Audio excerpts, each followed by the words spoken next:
Boxingego here. If you like this video, make sure you hit the like button and also subscribe to the channel and hit the bell icon on the top of your screen to get notified when the latest new content drops. 1. 154. You know what I'm saying? Putting somebody to sleep is different from just hurting people over and over again, knocking them down. The fans need to understand that. I understand it. So David Lemieux is the #1 middleweight power, not who he beat and who he lost to. No, in terms of just pure velocity, I connect and you sleep. Yes. Okay, who's #2? Golovkin or Jacobs?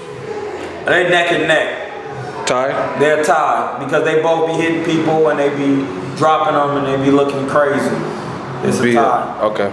Yeah. But David Lemieux has more cracks. Yes, he does. First punch for punch, you hit him. Because you gotta realize David Lemieux is fast, man. You see how he came out versus Curtis Stevens? He threw everything. I didn't see it. I didn't see the fight. I didn't see it. Oh my God. Yeah, round 1 he just came out with, he threw everything. Yeah, Curtis Stevens. But he loaded up on everything. Now I don't think it would have been a bad pace if he didn't knock him out, because he was like going crazy. That's the thing. But if you ever watched David Lemieux before, and I'm sure you have, but it appears that he's loading up on shit. But that's just how he fight. I've been watching David Lemieux all the time. Like, I love the way he fight. You know what I'm saying? He has that. It looks like he's just going, but that's just his style. His style is, he kind of herky-jerky, but he like, everything he throw is like that. It looked like he throwing that hot everything, leg. But that's how he train and that's how he fight. Okay. That's why he knock motherfuckers out. David Lemieux has puncher power, bro. You think he could do that for 12? Yeah, because that's how he fights. I'm going to come back to you. You have to see, he was like, yes, he can. Because Curtis Stevens and him had that bad blood, so he came out. Yes, he did, but you got even without the bad blood. He did it with Tapia too, though. He did it with Tapia and he did it with Indom.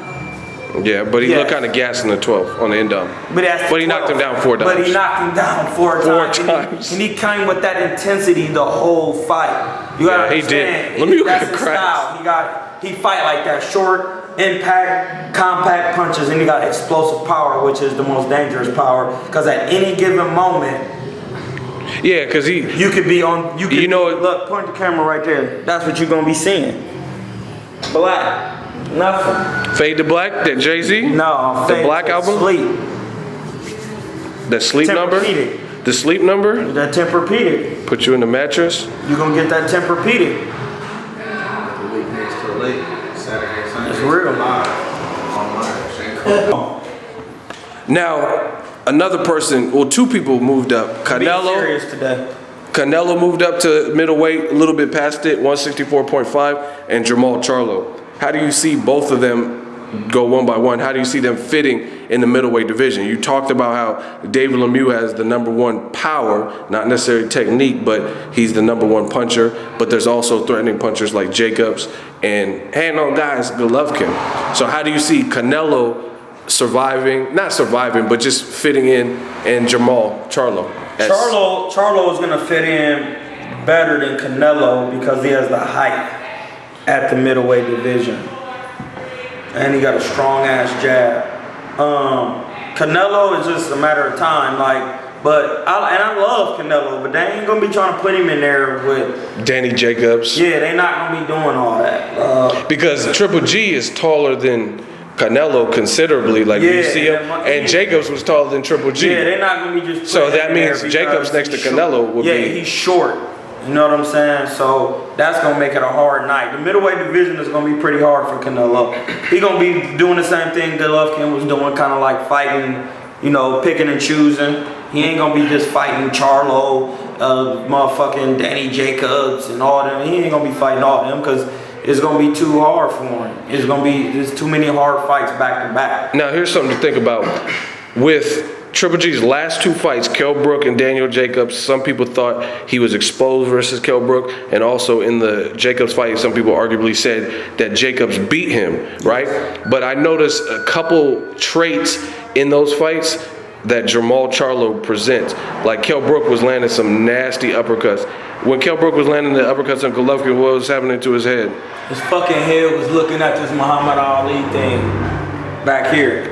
Okay, so the Kell Brook uppies were successful in round Yes. 2. And then the athleticism and kind of like speed That clearly neutralized the rhythm of Jacobs and also having size. So the $1 million question, if Jermall Charlo gets a few fights, him versus Golovkin, who do you see winning that fight?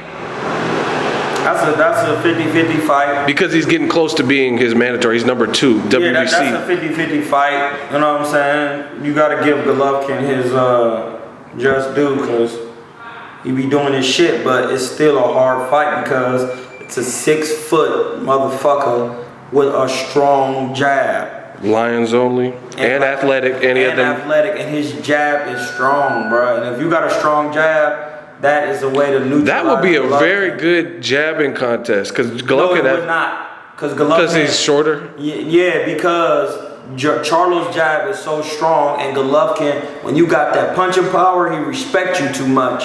And there against Charlo, he gonna be showing fucking respect, and Charlo's jab is gonna be disrespecting his chin. And Golovkin don't move his head. Now, I'm not saying nothing that ain't true. I'm not trying to hate on Golovkin. I'm telling you how he match up against Charlo. Somebody who doesn't move their head against somebody with a strong ass, long ass 6-foot jab is a nightmare. That's not good. You know what I'm saying? And he does have punching power, and Charlo is a big at 160. And he knocked down Julian J-Rock Williams with that swift counter uppercut. I'm not gonna count that because J-Rock is, you know. No, I'm not saying he would do that to Golovkin. Yeah, but I'm saying the fact that he can execute it shows a level of accuracy and that Ronnie Shields. Even before you count that, he knocked him down with a jab. Yeah, a jab. That is true. That was early. Yeah, he was hurt off a strong jab.